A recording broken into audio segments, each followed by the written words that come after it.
The AAMC is pleased to welcome you to today's 2026 MCAT testing year update for examinees. We are recording and we will make the archive available afterwards. We'll email you when it's posted. We muted all participant audio. If you need help, please send us a message. This presentation includes time for Q&A. You may submit a question at any time by clicking the Q&A button at the bottom of your screen. To access the resources, including slides, please click on the Handouts tab where you logged in today. We'll also be posting a link in the chat box. It is now my pleasure to welcome Naya Brown. Naya. Hi, everyone. Thank you, Eric. Welcome, everyone. My name is Naya Brown, and I am a Senior Communication Outreach Specialist with the Association of American Medical Colleges. Today, I'm joined by Catherine Ford, Manager of MCAT Administration, Kara Gwaltney, Director of MCAT Security, and Lauren Vergara, MCAT Product Manager. We also have a host of other MCAT staff who will be on the call to answer any questions for you today. Thank you so much for joining us. The focus of this webinar is to provide an overview of the upcoming 2026 testing year, the registration process, and the resources we have to help you prepare. Taking the MCAT is a big step toward applying to medical school. The scientific knowledge and the critical thinking skills the exam requires, and the way you're being asked to prepare and study for the exam are all skills that are going to help you once you are in medical school.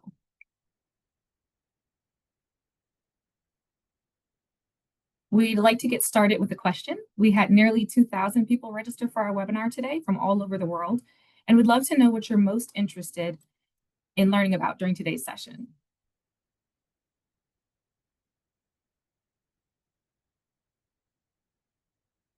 Feel free to pick from our choices.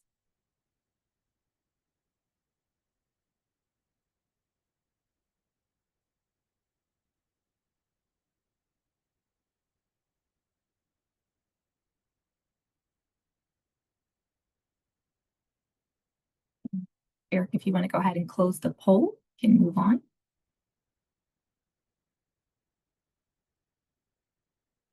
Thank you. All right, it looks like we have a lot of people who are interested in learning about the registration process in particular today.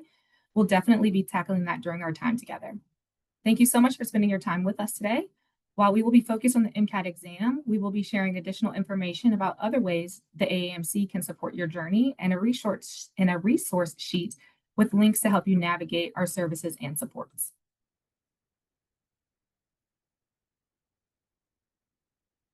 All right, let's get started. On the screen here, you can see our agenda for today. We will describe the 2026 testing year and registration process. We'll go over what you can expect on test day. We'll share updates on our preparation resources to help you get ready for the exam.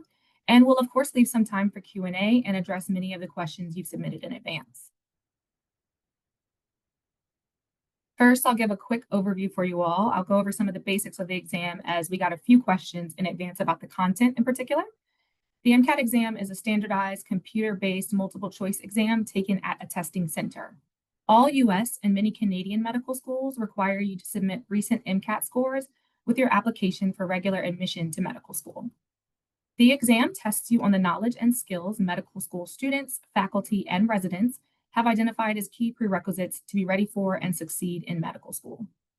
It assesses your problem-solving and critical thinking skills, as well as your knowledge of foundational scientific concepts and principles necessary to the study of medicine. MCAT scores are one part of your application. Medical schools are also looking closely at your transcripts, work and volunteer experiences. They're reading your letters of recommendation and essays. They'll want to learn how you fit with their school's mission and goals. So please remember that it's also important to get to know the schools you want to apply to. Take some time to learn about them and how your interests and goals match up with those schools.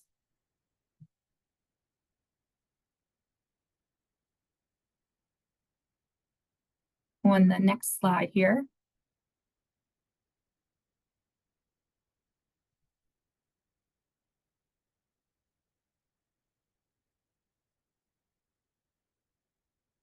Dawn, we can move on to the next slide if you're ready.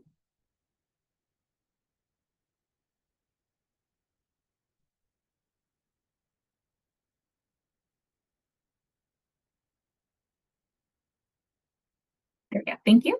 On the next slide here, you can see the structure of the exam, and we'll show you later what it looks like on test day. The exam is divided into 4 multiple choice sections. As a note, there is no writing section on the MCAT exam. There are 2 natural sciences sections, a behavioral and social sciences section, and a critical analysis and reasoning section. These sections test content found in introductory to biology, physics, psychology, sociology courses, as well as introductory general and organic chemistry and first semester biochemistry.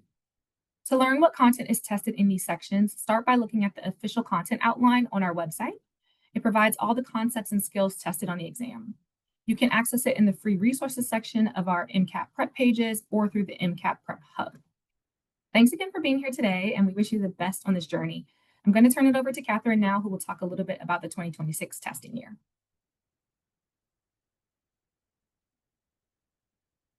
Awesome. Thanks, Naya. As she mentioned, I'm Catherine Ford, manager of the MCAT test administration. I'm going to describe the 2026 testing year at a high level and spend more time on other topics, including registration, which I noticed in the poll is a favorite topic of today.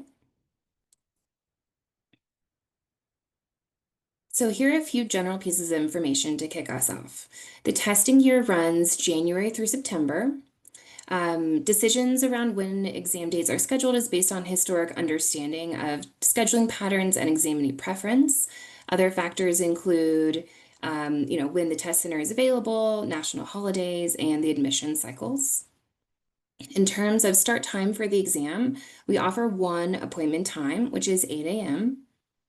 In regards to scores will be made available to you between 30 and 35 days after you take the exam, which you'll be able to view in the MCAT score reporting system, which is a different system from which you register for the test.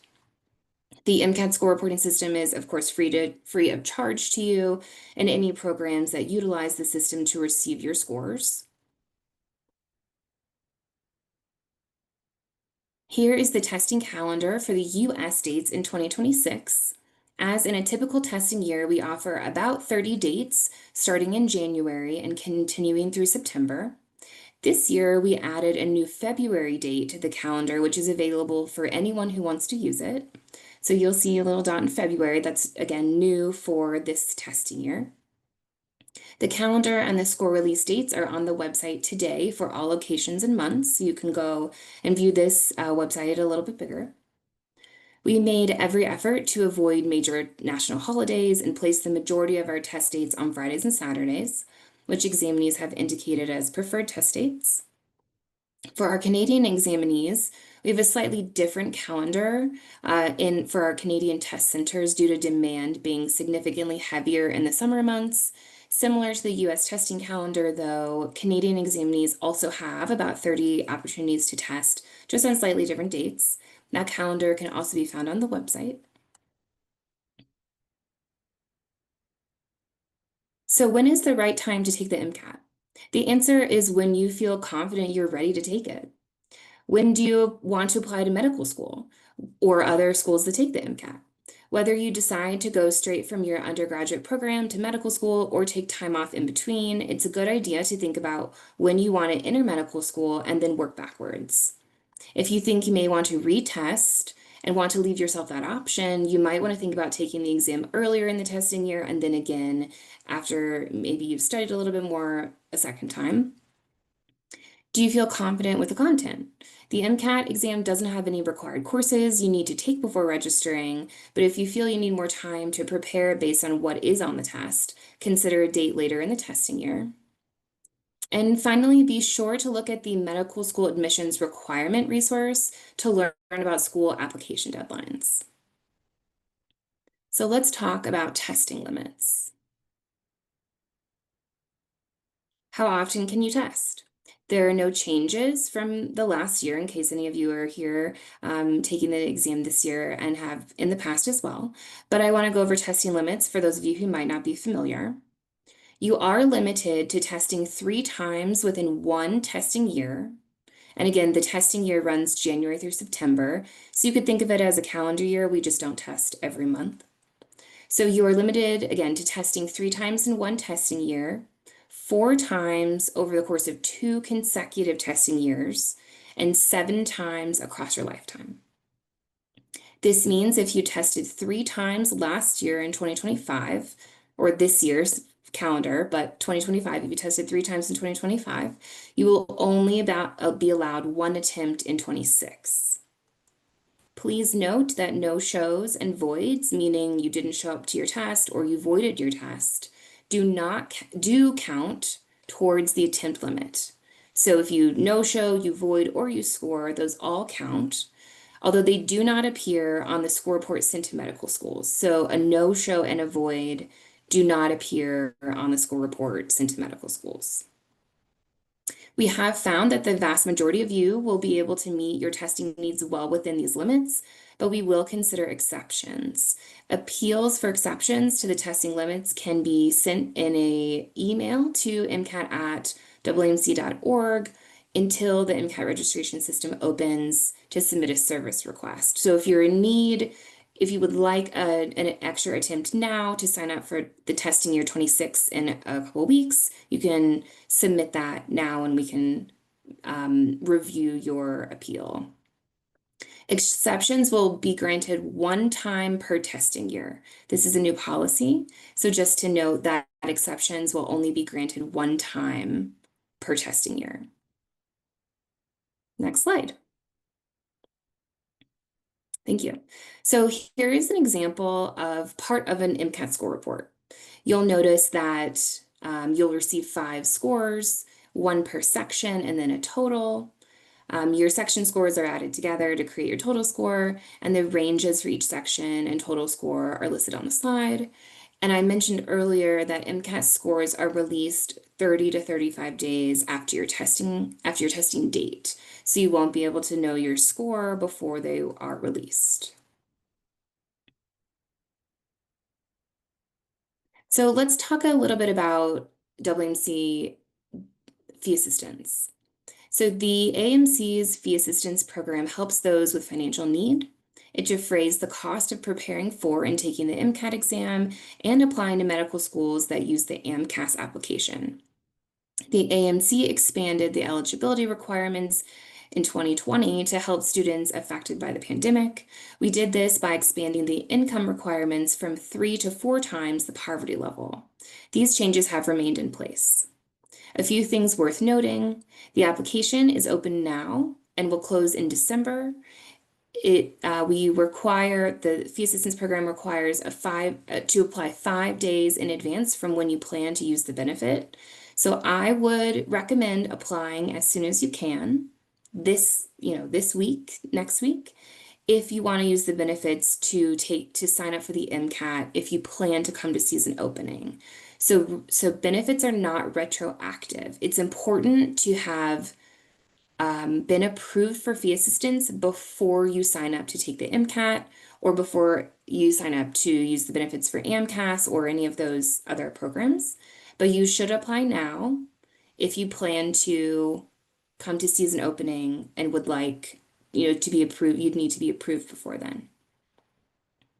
And depending on when you apply for benefits, those who are awarded fee assistance, they will receive them up to 2 calendar years. Parental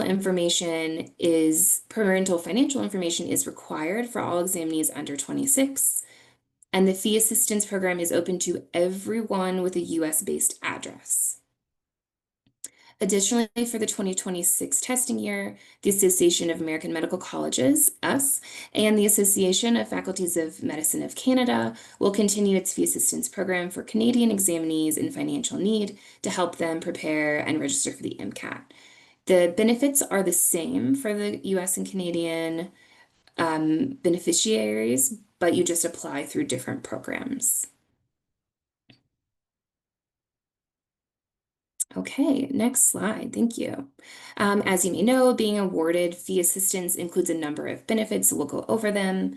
A few to highlight are a single AMCAS application submission with up to 20 medical school designations, complimentary access to MSAR, and a waiver for the WMC preview readiness exam. A few benefits specific to MCAT include reduced scheduling fees, free MCAT prep products, which will be discussed later on. And if you are applying for an accommodation, a $1,000 benefit towards an updated psychoeducational or medical evaluation if it is required for your application. If an applicant were to use all the benefits provided, its total value could be in excess of $2,000. I would again like to emphasize, and I'm sorry if this is repetitive, but it is important that you apply and be approved for fee assistance before you schedule your MCAT exam. We are not able to retroactively refund your exam fee if you get approved later. But if you get approved later, you will be able to use it for other benefits as well. So if you don't have time now or you don't have the right paperwork, that's okay. You just won't get the benefit for that one part, but you'll be able to get the benefit for other parts. Next, I'd like to pass the baton to Dr. Catherine Buckby, our Director of MCAT Accommodation Services. Happy to be with you all today to share a little bit about the accommodations program and make sure everyone is aware that it exists. To start with, we just want to reiterate our commitment to providing all individuals with an opportunity to demonstrate their capabilities on the exam, and that includes ensuring access to persons with disabilities. This is not an exhaustive list, but I just wanted to give a couple examples of conditions that could result in the need for accommodations. And that includes things like chronic medical conditions such as diabetes or Crohn's disease, vision impairments, learning disabilities. Those are, again, just a few examples. Similarly, we have a couple of examples here about accommodations that could be requested. Again, not exhaustive, but those examples include extra break time, extra testing time, medical devices or supplies in the testing room with you, and then separate testing rooms. Next slide. I just want to let everyone know that there's a lot of information on our website about the accommodations process, and it really walks you through from thinking about accommodations all the way to scheduling an exam with approved accommodations. So if you're thinking about applying or absolutely know that you are applying, I'm still here. My camera just does this funny thing. So if you're thinking about applying or know that you are going to be applying, I highly recommend reviewing the accommodations web pages so you get all that information that you need. Today, though, I just wanted to provide some suggested first steps. One of those being to start early. This allows you time to understand the process, collect your necessary documentation, submit your application and wait for your determination, and then schedule your exam with accommodations. Again, review the website. Good places to start on the website include an introduction video, which is on the accommodations homepage, just kind of orients you to the process. And then there's a page about standard testing conditions, which again is helpful for understanding what to expect on test day, but also what accommodations or what adjustments you might need given those standard conditions. Recommended submission dates, super important. That's based on your preferred exam date, and that gives you a target for when you should submit your application by in order to receive a determination in time for scheduling your exam with accommodations. And then also the section on requirements and evaluation guidelines, which helps you understand what information is needed for us to review and make a determination about accommodation needs. We have an online application system for applying, and all your applications and documentation can be submitted in one place, and it allows secure and efficient processing. It's also where you will access your determination letters and submit accommodations related service requests like a waiver. And then you can apply now in our system for both MCAT and preview accommodations in one system. You don't have to apply both together, but you can. And if you apply for one now and decide later that you need to apply for accommodations for the other exam, you can always do that later. Again, done in one system. If you have questions during the process or before you get started, please reach out to us at accommodations@aamc.org. And we look forward to hearing from you. And I'll just add, somebody raised a question about scheduling with accommodations, and I just wanted to let you know that we'll talk about that a little bit in the Q&A section. All right, back to Catherine.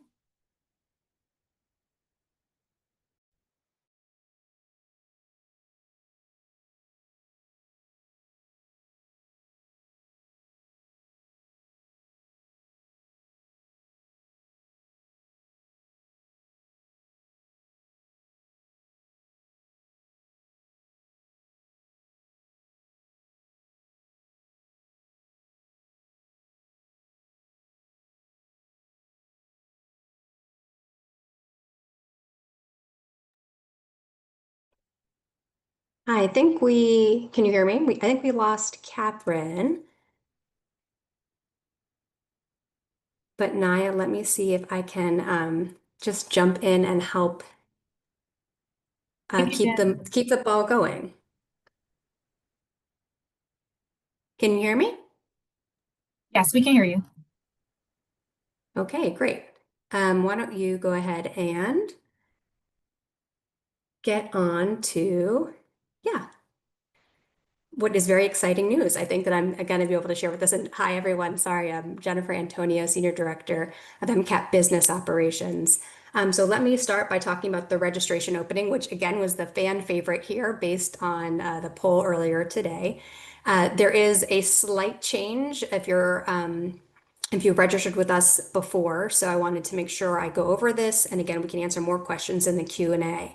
But this year, we're going to have a 3-day opening, and as you can see here on the screen, we've listed in the legend, which is admittedly a little bit small, but on the right, we've got October 21st, October 22nd, and October 23rd. And beginning on October 21st, you'll be able to schedule your MCAT for any exam date, January through September. This is new. In the past, we used to have kind of 2 registration openings that only had January through June and then July through September. But this year, again, starting October 21st, and again, I'll keep going through the who should show up which day. But the key thing I want to emphasize is that all dates, January through September, will be open for registration. In terms of where to test, again, on this slide, you can see there are different regions open to schedule based on the date. So on October 21st, the teal side, you can see the states that will be open. Then on October 22nd, October 21st is purple, October 22nd is teal. I've got it backwards on here. And then Group C is international locations in Canada and Puerto Rico. Each day, the registration opening will be at the same time at noon. So again, 3 different days. You should sign up based on not where you live, but the test location where you want to test. And let me go ahead, next slide, Maya. Okay, so more details about the registration system and how to register for the exam on the day. And a couple of tips just that you can do even starting today. So between now and October 17th at 5 p.m., if you'd like, you can go ahead and go into our registration system and begin filling out your profile for the MCAT scheduling. So there's contact and background information. You can review our terms. You can look up the locations of test centers. And all of that, again, can be done to save you time on opening day. Additionally, we do have ongoing through the 17th kind of pre-scheduling for students who have approved testing accommodations. But then at 5 o'clock on October 17th, everything will be shut down until we actually open on the 21st. So again, between now and the 17th, again, go in, feel free to update your tabs, put in your information. You don't have to, but again, you could because that will save you some time on opening day. So now let me get to opening day on the 21st. Again, if you're in that first group and you want to test in one of the locations that is on the first day, you would join us at noon Eastern time. And we've got a waiting room feature, which I will also talk a little bit more about too, but that is activated. And I saw a couple questions in the Q&A, so I'll also make sure if I don't cover the answers here, we can talk about that in the Q&A. But Naya, feel free to go to the next slide.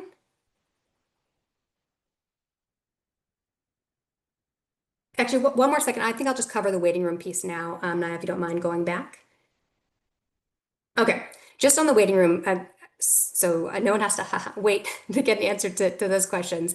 The way that it works is that there is no advantage to logging in early that day. Okay, you can start 10 minutes early, so no more than 10 minutes. Don't join any more early than that, because at 10 minutes before, noon, so 11:50, anyone who is logged in at that point will get randomly placed in the queue. So again, getting there before 10 o'clock, no, any time much before 11:50 does not give you any advantage. 11:50, if you're there, you'll get put randomly in line. After that, if you get in line, you'll be put just at the back of the line. And again, you'll be notified when it's your turn, so you don't have to sit at your computer. You can sign up to be notified to receive kind of a unique code that's just for you. And you won't lose, so you don't have to be worried about losing your place in line. Refreshing or opening multiple tabs doesn't give you any advantage either. And finally, the waiting room will give you an estimated wait time once it gets less than an hour, so you have a better sense for kind of when you should be prepared to log in and select your seats. Okay, thanks for going a little bit longer. Oh, and I see Catherine, you're back. So I'll pass the baton back over to you to talk about test centers, because there've been a couple of questions about looking for where you can find those, and I'll let you share that on the next slide. Thank you. Sorry, everyone. Of course, internet issues when you least want it. So thanks, Jen. So yeah, you can find test centers in two spots. So there's a link here that you could click that will take you to the website, and it will show you, you can type in, you can find all the test centers in the US and Canada. And then secondly, on opening day, you'll be able to see the test centers in the MCAT registration system. So you should get a pretty good sense of where you want to test. You can, again, go to this link here, or you'll be able to find the sites in the MCAT registration system. Okay, so next I want to talk about some important test day policies, information, and updates. So the MCAT Essentials, we haven't talked much about the MCAT Essentials yet. This is a really important document. It's both on the website and there's a PDF version. So you can find, if you use the website version, which is a little bit more user-friendly, you can find drop downs to different topics you might be most curious about. But all of the information that you need to know about, pre-test, during the test, and post-test is in the MCAT Essentials. It's also required reading for you before you register for the test. It contains all of our policies and procedures, everything you need to know about navigating the registration system, understanding how scheduling deadlines work, understanding our policies, and among other things, stresses the importance of registering your name to match the MCAT accepted ID you will be using on test day. The Essentials previews what you should expect when you arrive at our testing locations and any actions that may violate our rules, which later we'll go over a little bit as well. I'd also like to highlight the Essentials specifies how to report a potential test day issue, a process called a test center concern, and it lays out how to obtain and send scores to prospective medical programs or schools. The 2026 version is live now, and it's both, again, on the website, it's in a PDF, it's in the MCAT registration system. When you go in and register, there will be lots of links there. You can get it in an email. We'll send you multiple emails before you come to your test. It'll be linked in there. So while it's heavy material, it's really worth reading just so you don't accidentally break a rule, or more positively, you understand the process you're going through and how to navigate it seamlessly. So please read this before you start registering. We do update it every year, so it is important you review the version posted now. So again, just to say, we do have two versions. There's a website, there's a PDF. The PDF is what you're legally agreeing to that you've read before you register and start your process. But again, the website version is more searchable. So let's move on to fees. For our registration, rescheduling fees, and cancellation refunds, we have deadlines that fall 60, 30, and 10 days before the test. The chart on the left shows the standard MCAT fees. The chart on the right shows the fee assistance fees for those who have been approved for the program. As usual, all deadlines will fall at 11:59 local test center time on the date indicated. So if you're trying to reschedule your exam and you're in California, but your test is taking place in New York, your deadline is East Coast. So it's the local deadline. So 11:59 p.m. local time, local to the test. If you need to reschedule, it's best to do so as soon as possible because as you see the fees increase, we recommend you really think about when you want to test so you don't need to reschedule your exam. You choose your date and you pay for your date and you don't reschedule it. We don't want you to end up paying more than you need to. Next slide. So we have a feature in the MCAT registration system that allows you to be notified with a preferred location and date that may not be available, meaning it's sold out when you see that. You can sign up to be notified if a seat becomes available for up to 5 unique combinations of location and date. When you do that, you'll receive an email when the seat opens based on your selections. If you choose to reschedule into that date or location, you do have to pay a rescheduling fee. Or if it's a net new seat, obviously it's not a rescheduling fee, it's just you just pay for the exam. The last few years, rescheduling patterns have shown a lot of rescheduling happens around our 60/30 and 10-day deadlines. So it's worth being more alert to your email and the scheduling system around those deadlines. Okay, I think that's it for me. So I'll pass the presentation on to Kara Gwaltney, our MCAT Director of Security. Thank you, Catherine. Welcome, everyone. Hope you're having a good afternoon. My name's Kara Gwaltney. I'm the Director of Security, and Catherine and Katie and others brought us to test day. So now I'll share with you what you can expect upon arrival at the test center. The very most important thing that you must bring with you on test day is your MCAT accepted ID. Most commonly, this is a driver's license or a passport. However, we do accept other government-issued IDs as long as they meet the following requirements. First, the ID must have an expiration date that is visible and it must not be expired. If your ID is set to expire the week, the day, the month, any other time before your exam, you are responsible for obtaining an updated ID prior to testing. If your ID is expired, you will be turned away and you will not be permitted to test on the exam day. We do not accept renewal paperwork, and that's really important, and we'll talk about that again in a couple minutes. Your ID must contain a photo of you that can be used to positively identify you, and it must be in English. So a note for anyone testing in Canada, if your primary ID is in French and you do not have a government-issued ID that is in English, you will need an ID exception on test day, and we'll talk about those in a minute. The ID must be tangible and it must be whole. This means we cannot accept a photocopy, a PDF, a screenshot on your phone, a digital ID, your Apple Wallet, or any other photograph of your ID. The ID cannot be clipped or hole punched. All right, so in the green box on this screen, we've provided a list of the most commonly used and accepted IDs. If you have an ID that meets the criteria but is not on the list in the green box, please contact AAMC to verify that it would be accepted. In the red box, we also have examples of IDs that are not accepted. So the most common ID that we see that we do not accept is an ID that has an expiration date extension sticker or an ID that's attached to renewal paperwork.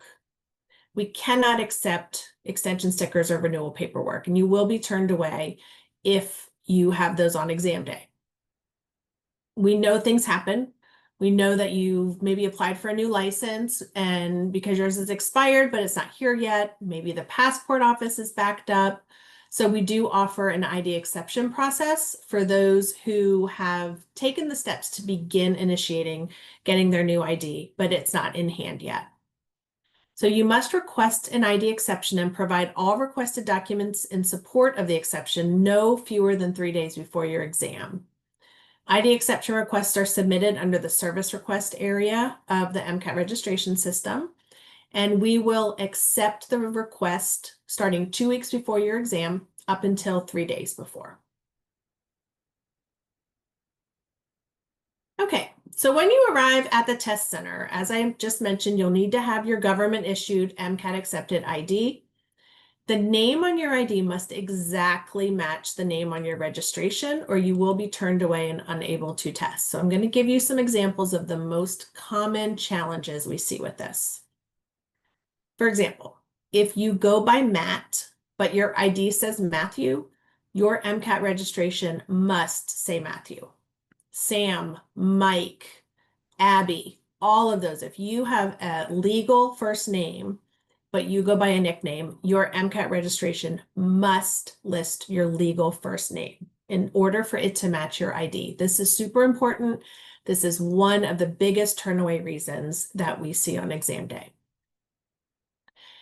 If your name on your ID says Ashley Nicole Smith, but you go by your middle name Nicole, your registration must say Ashley Nicole Smith. Okay.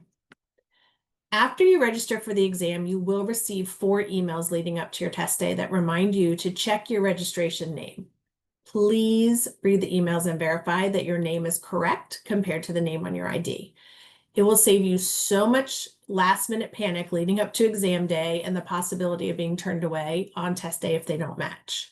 So please do not just see that email come in and kind of dismiss it. Each email that we send you leading up to test day has important information, whether it's tips on how to be successful, reminders for what you can bring to the test center. Please make sure you open those and that you are checking each of the items in the email that we've recommended you do in order to be successful.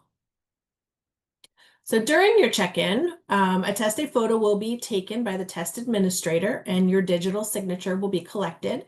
And the signature indicates that you have read the test day rules and that you agree to follow them. So when you arrive at the test center, they will give you a 1-page handout, a summary of the most important rules that you have already agreed to when you registered based on what's in the MCAT Essentials.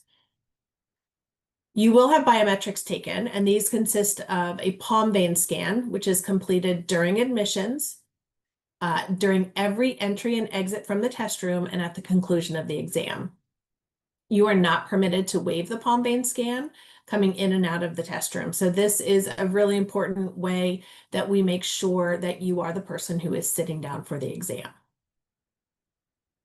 When you check in, you will be handed a bag to place your cell phone and any other electronic devices like a smartwatch into for the entire duration of the exam. These bags are tamper evident and you are not allowed to open them or access the devices at any time during your exam. The test center's administrator who checks you in will actually look to see that you've turned your phone off and that it's placed and sealed in the bag. At the end of the exam, you'll present the unopened bag to the test administrator.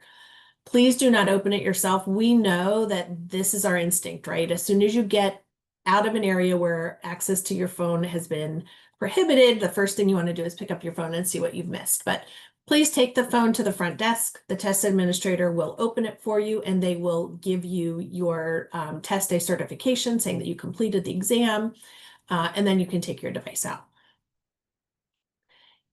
If you need a medical device or a personal item in the testing room for a medical condition or disability, you must request this through the accommodations application process that Katie, Dr. Bugby already talked about.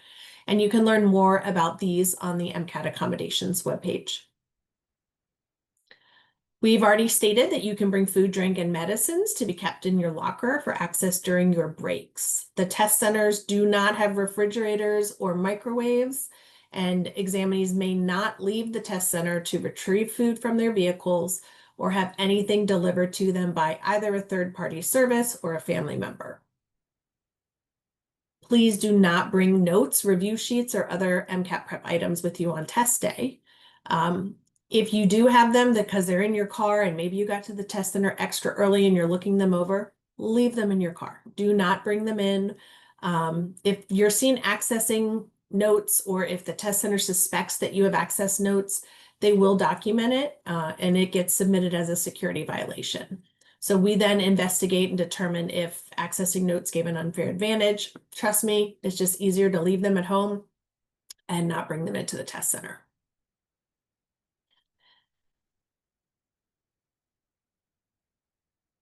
All right, so we have some enhancements to the check-in processes this year for those of you who may have tested before.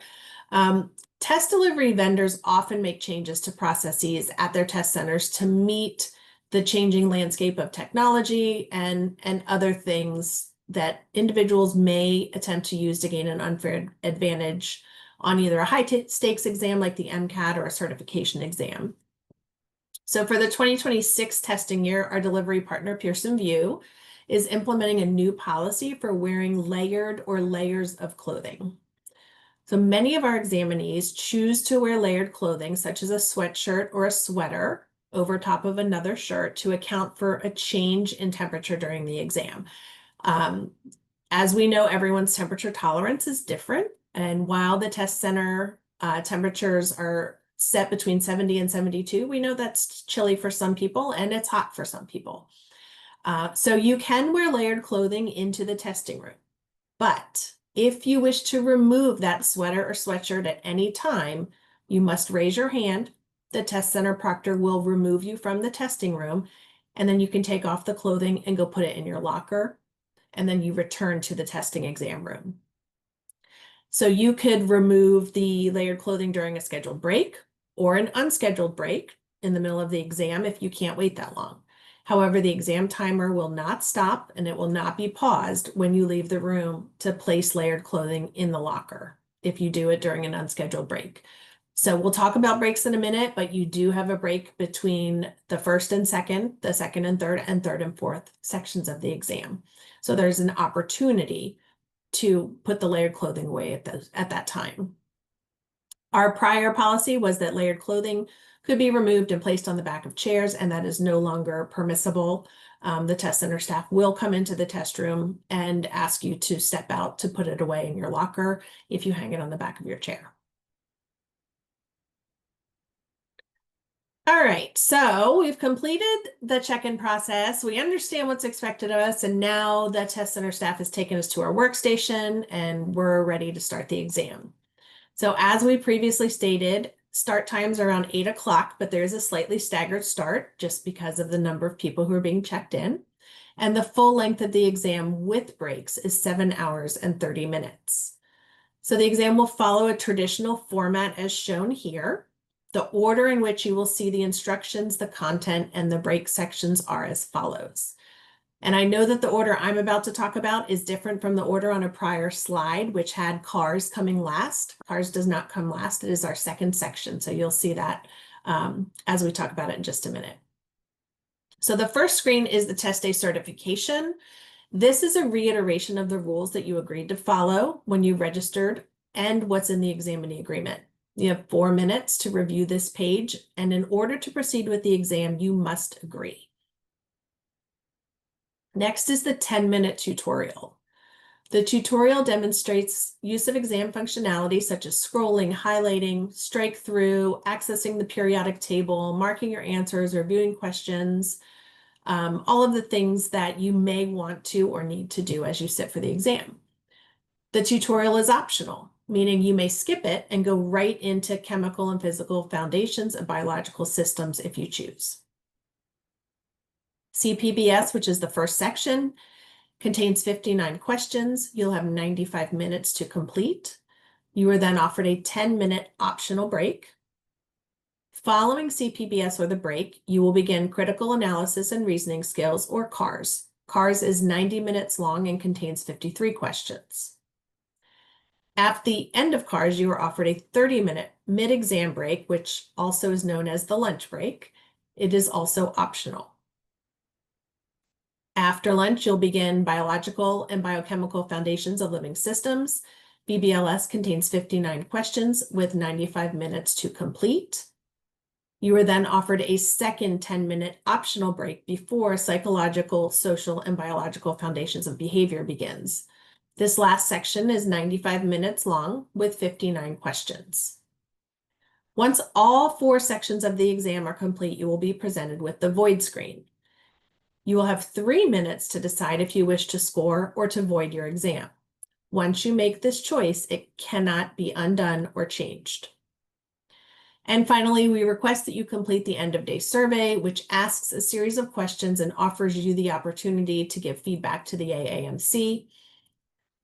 In all, you will experience 6 hours and 15 minutes of content time, including breaks. That is your total of 7 hours and 30 minutes of seated MCAT time. All right, so let's go back to the breaks because these are a really important part of your test day. And there are several ways you could take your breaks if you choose. So as I stated a minute ago, you'll have one 30-minute mid-exam break, as well as 2 10-minute breaks. If you do not wish to take a break at all, you can remain in your seat and start the next section immediately. This option is available for all 3 of the breaks. You can also choose to remain in your seat at the test center when your break time begins, and you can take your break sitting in your seat. You may leave the test room on your break, and you must leave the test room if you wish to use the restroom, eat, drink, or take medication. You do not have to take your full break if you don't want to. However, as soon as you re-enter the test room and the test center administrator logs you into your computer, you must start the exam. You cannot sit in your chair. You must begin the exam. You are not allowed to leave the test room, take some of your break time out in the lobby area, and then come back into the test room and sit in your seat for the remainder of break. The exam has to be started as soon as you re-enter. Again, we do encourage you to bring your own food and drinks to the testing center. There's typically a space provided in the test center or in an area designated just off of the lobby for you to eat during your breaks, but you may not leave the test center floor. You may not go to your car. You may not walk outside to get fresh air. You may not interact with anyone during your break. And as a reminder, you may not have food delivered either by a service or by someone known to you. So we've mentioned the examinee agreement numerous times today, and I'd like to share with you why it's so important. As the administrator of the MCAT exam, AAMC has a responsibility to ensure the accuracy and the integrity of the exam in order to provide a level playing field for medical school applicants and a standardized score that medical schools can consider when making admissions decisions. And one of the ways that we fulfill this responsibility is through the terms in the examinee agreement that you certify that you agree with.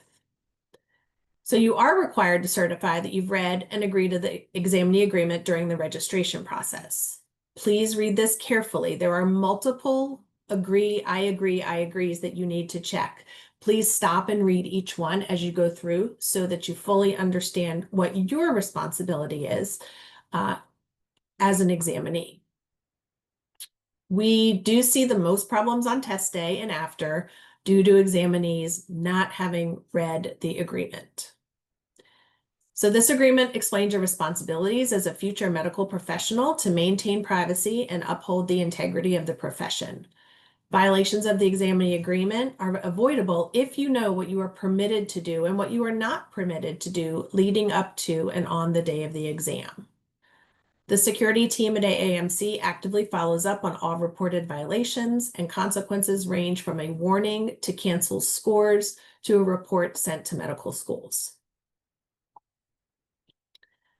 The examinee agreement also extends beyond test day and includes prohibiting online postings or discussions about content or questions from the exam. We all live online, right? We know the reality of that. And it's very tempting, I'm sure, to go to Reddit, Discord, Twitter, student.net, and other study or Google groups that you may be a part of and talk about the exam as a release once it is over. However, please refrain from doing so in detail that violates the agreement, and I'll share some examples. So you can comment on your general exam experience, such as the test center conditions or how you felt about a particular section, like CPBS was easier than I thought. But you may not mention a specific topic that was included in the exam, such as content of a passage or answer options. For example, you cannot post, "What did you put for such and such a question in PSBB?" The moderators of the sites will often remove posts that violate the examining agreement on our behalf, and they will report them to us. And if you see posts that violate the agreement, you can also report them to mcatsecurity@aamc.org.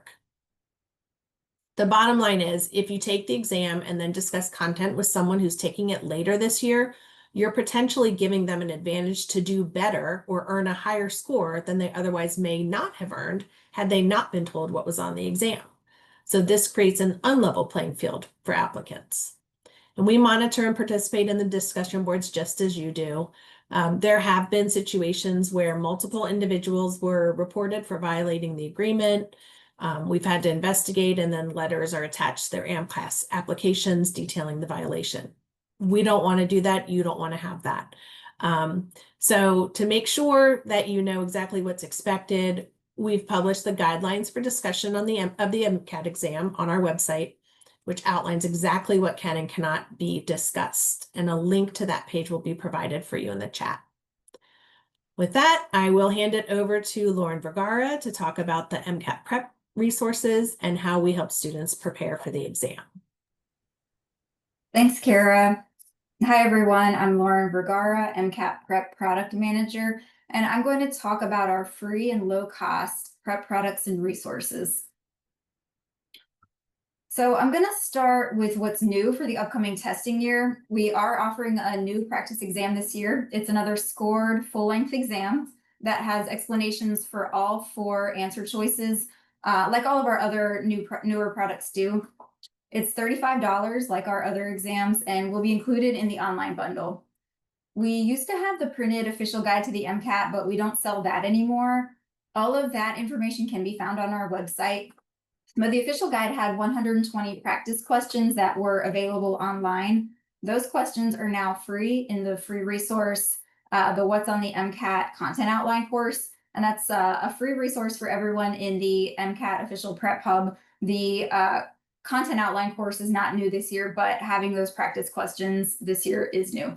And we have some other updates for the 2023 testing year. We had released a new practice exam and made it free. Since it was the 5th practice exam, we've now renamed it to Practice Exam 5. It's now a paid product going forward, but we made Practice Exam 1 free, so we do still offer 2 free practice exams. We just swapped out what was free and what was paid to make the products go in a more logical order, but we're still offering 2 free practice exams.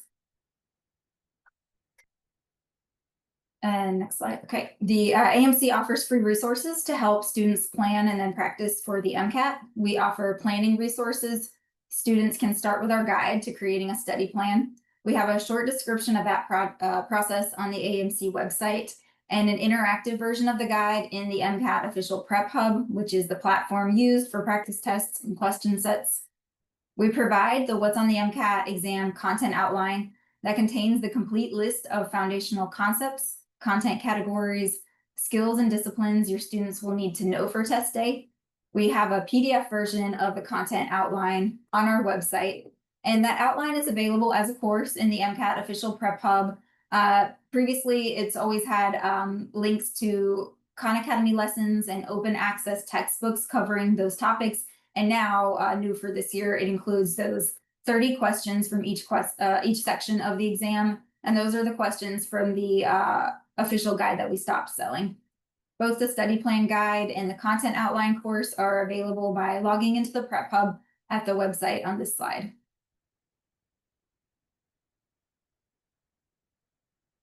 Our practice products fall into 2 categories: full-length practice exams and question sets. With the new practice exam 6, we now have 7 full-length practice exams. 2 of those are free. We have the free practice exam 1 that provides scores and percentile ranks. And then there's also a free sample test that doesn't provide scores and percentile ranks.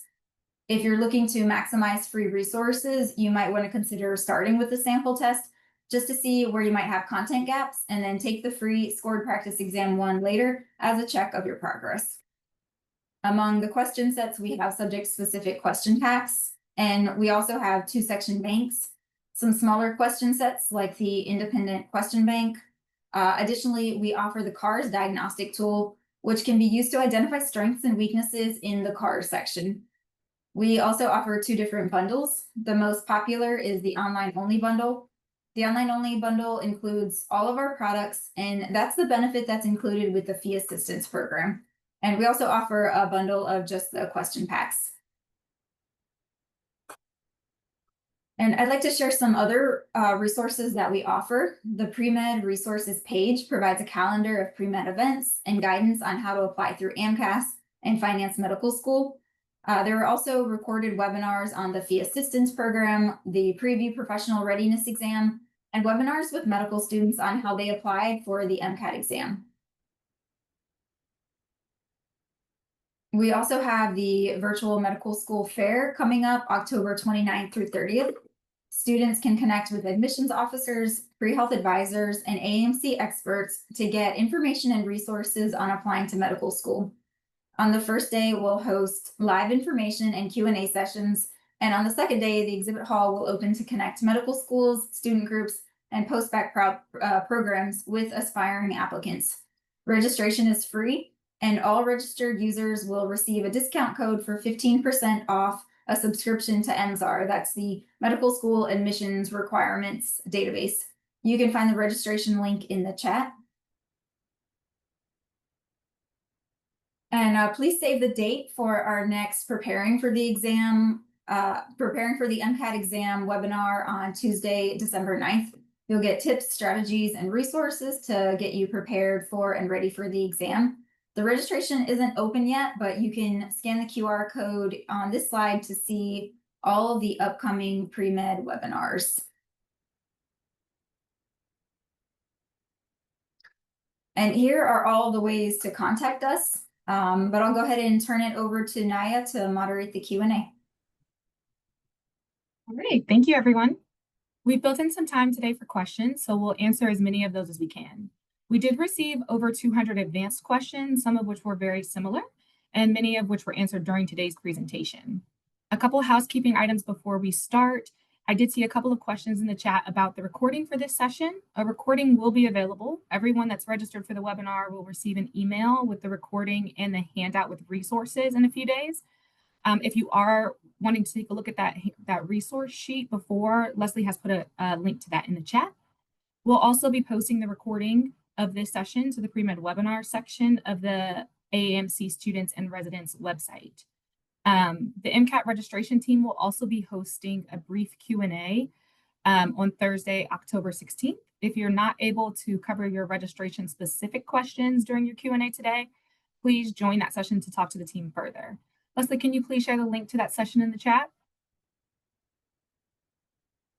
And we've received a lot of questions in advance about application timelines and taking the MCAT exam, as well as how late you can take the MCAT exam. So here are 3 quick things that you should know.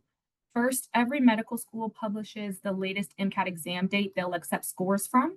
You can look at the medical school application requirements, better known as MSAR, online guide, or you can go to aamc.org/msarreports.org/MSAR reports for those dates. Second, you want to know your medical school deadlines. They will differ, and you can find those on the website or in MSAR, as I just mentioned. And finally, for those of you who are asking about timing your MCAT for when the first AMCAS applications go to medical schools, this typically occurs in late June. You'll want to take some time. You'll want to time your exams so that you'll have your scores back in time to submit your application. Be sure to visit aamc.org/AMCAS to learn a little bit more about when the application opens and the first submission goes out to schools.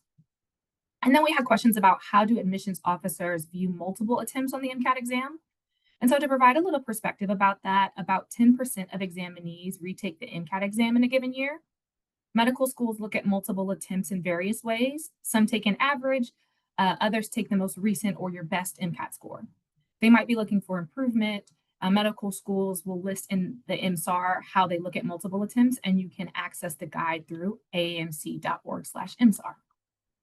All right, we'll go ahead and jump into our questions that we've gotten during this session. We did get a lot of questions, so please, if we don't get to your question, please reach out to the contact information that Lauren shared. So our first question is about registration. Our first couple of questions are about registration for Catherine. We've had several questions about registering for more than one exam at the same time. Can you clear up any confusion about that? Yes, you may not register for more than one exam at once. So you take the test. You go today. You can't today, but let's say you go on the 21st and you schedule for a March exam. That's the only exam that you can take until March unless you reschedule it. Right after you take your test, about 24 hours later, you can register for another test. So only one at one time, but you can immediately schedule another test right after you take that test. Okay, and so just to clarify, examinees will not need to wait to get their scores back to register for a new exam. Right. No, you do not. As soon as you take that one test, you can schedule the next day. Okay, perfect. Thank you. All right. Lauren, we did get a question about prep. Given that a new MCAT practice exam has been released, does this mean that the style or content of the questions is changing for the 2026 exams?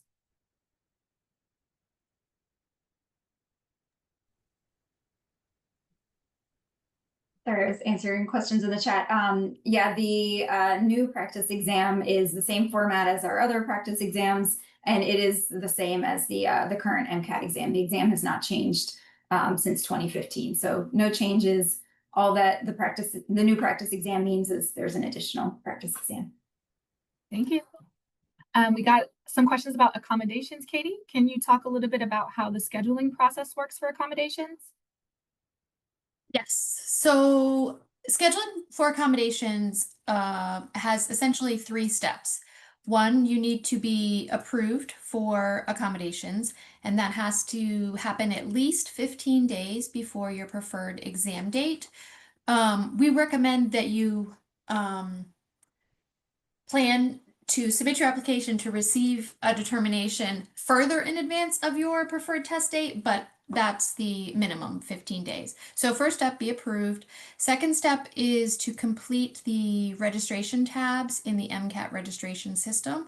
You'll need that to it generates an authorization to Pearson VUE so that they can schedule you. So the third step, once you've been approved, once you've completed the registration tabs in the MCAT registration system, third step is to contact Pearson VUE, and they will work with you to find a test date and location that can support your approved accommodations, and that works for you in your schedule.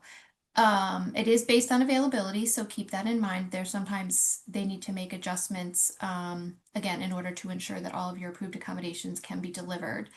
And the other thing I want to say about that, we did have some questions about should I register or schedule an exam before I'm approved or wait till I'm approved. You can honestly do either. You can schedule a standard exam on your own and either apply later or wait for your approval. Or you can submit your application for accommodations, receive the determination, and then schedule. There's a lot of factors involved in determining what is the best option for you, but know that you have both options. I think that answers about scheduling. Did you have another one, Maya? Yes. Okay. We did get a couple of questions specifically about when they should expect to hear back about their application. So could you say that just one more time for everyone? Yes, so the application review cycle depends on the type of application you've submitted. Your initial application, which is the first time that you've requested accommodations from us, the review period can take up to 60 days. If you receive a request for more information from us, we need another piece of information to kind of understand and put the pieces together for your request in determining what the appropriate accommodations are.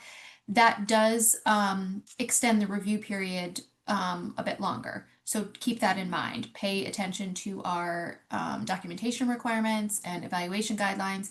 The submitting a complete application the first time will help that process along. If you are submitting any other application except an initial, so an extension or reconsideration, an appeal, those all take up to 30 days. Thank you. All right, you're welcome. All right, we got a lot of questions about the registration dates. So Catherine, do you mind coming on and sharing those registration dates again? And then also, Sure. can we address how long registration will be open? Yeah. So registration is, and I don't know if Dawn, we can pull up the slides, but I can talk through it. And we have on our website the map we showed. We can put a link in the chat of the map. That will really help you, I think. There are 3 dates to register. So depending on where you want to test, determines what day you should come to registration. So October 21, there's a specific set of test dates that are going to be open to schedule into, different ones on the 22nd, and different ones on the 23rd. You do not have to come to season opening to register for a seat. We're just opening those in different chunks so that it's easier for you all to get through the wait line. It's easier for our systems so that not so many people come. So check out the map on the website. On October 24th, all dates and all seats are going to be open. So you don't have to be there right when it opens on the 21st if that's the date to which you're scheduling against. You don't have to come on opening days. The sites will be open, the dates will be open until September. So if you don't feel like you're ready to schedule, don't come. That's completely fine. Something else to note is we do not expect seats and dates or dates and locations to sell out because all the calendar dates are open. So don't feel rushed to come and schedule something you're not ready to schedule because then you'll potentially end up rescheduling it and having to pay a little bit more money. We don't want you to do that. So check out the map on the website. That will determine what day to come register. But again, you can register later as well. Thank you. Leslie put a link in the chat a little bit earlier as well, the register for the MCAT exam link. You can scroll down that page to find the test center locations. I know that we were having some issues in the chat with the test center location link. So you can scroll down on that page and you will be directed to the test center location so everyone can see those. And then you can also from that page access the map as well. All right, Catherine, another question for you. We got a few questions about the waiting room. How early does the waiting room open and when should I join the queue? So best advice is come at 11:49 East Coast time. At 11:50 is when the line forms. So anyone that's there at 11:50, you are randomly put in line. It doesn't matter if you were the first person there at 11:50. Everyone at 11:50 is scooped into a waiting line. If you're there at 11:51, you go at the back of the waiting line. So if it were me, I would get there at 11:49 just because, that's me. But 11:50 is when the action starts. And again, it may be a few hours wait, but as Jen likely mentioned, you'll get an email when your spot in line is up. So do not come at 10 a.m. East Coast. That does nothing for you. I won't even be there then. So come at 11:49 and the line will start. And then you'll be able to, you don't need to sit at your computer. You'll get an email when your time is ready to schedule. Thank you. We got a couple of questions about fee assistance, so I will go ahead and answer some of those for you all. We do have that link to the upcoming pre-med webinars page, so all of our upcoming stuff about fee assistance, AMCAS, all of those will be posted there. Some of these questions we will not be able to answer today, but they will be able to answer in those upcoming webinars. So we got a couple of questions about should students apply for fee assistance before they register to take the exam? Yes, you should apply for fee assistance before you register to take the MCAT exam. The benefits of the fee assistance program are not retroactive, so we won't be able to apply any benefits that you are awarded after you've registered or accessed any prep materials or things like that. And then how long will the fee assistance benefits last? And if they expire, can I apply again? You'll have your benefits until the end of the next calendar year, and you are able to apply again if they expire. And we can also share links for both the fee assistance program as well as the Canadian fee assistance program in the chat so that you can read a little bit more about that information. While the team is getting those links together, we'll move on. We've gotten a few MCAT ID questions specifically about middle names, Kara. If there is a middle name or even 2 middle names or 2 last names on an examinee's ID, does the MCAT registration information need to include that? Yeah, that's a great question. And it's a slightly different answer for middle names and last names. So Middle names are not compared. So when you register, your registration does not need to have your middle name on it. We only compare your first name and your last name.